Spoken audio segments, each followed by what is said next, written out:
തന്തയില്ലാത്തവൻ കോവിലകത്തെ തമ്പുരാട്ടിക്കുട്ടിക്ക് വിവാഹത്തിന് മുമ്പ് പറ്റിയ നാണം കെട്ട തെറ്റ് ഭ്രൂണഹത്യ തീർക്കാമായിരുന്നില്ലേ? അല്ലെങ്കിൽ പിറന്ന് വീണപ്പോ കഴുത്ത് ഞെരിച്ച് കൊല്ലാമായിരുന്നില്ലേ? നദിയിൽ ഒഴുക്കുകയോ തീവണ്ടിപ്പാളത്തിൽ ഉപേക്ഷിക്കാമായിരുന്നില്ലേ?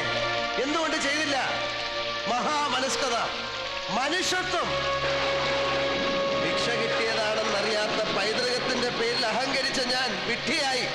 ദാനം കൊടുത്തു മാത്രം ശീലിച്ചവന് ഈ ജന്മം പോലും ഒരാളിന്റെ ദയായിരുന്നു എന്നറിയുമ്പോ ഇതെന്റെ മരണമാണ്. മംഗലശ്ശേരി നീലകണ്ഠന്റെ മരണം. ആവശ്യത്തിനും അനാവശ്യത്തിനും ഞാൻ എടുത്തു പറഞ്ഞൊരു പേര്, എന്റെ അച്ഛന്റെ പേര്, എന്റെ നാവിന്റെ തുമ്പിലിരുന്ന് പൊള്ളുകയാണ്. ആദ്യമായി ഞാൻ വെറുക്കുകയാണ്.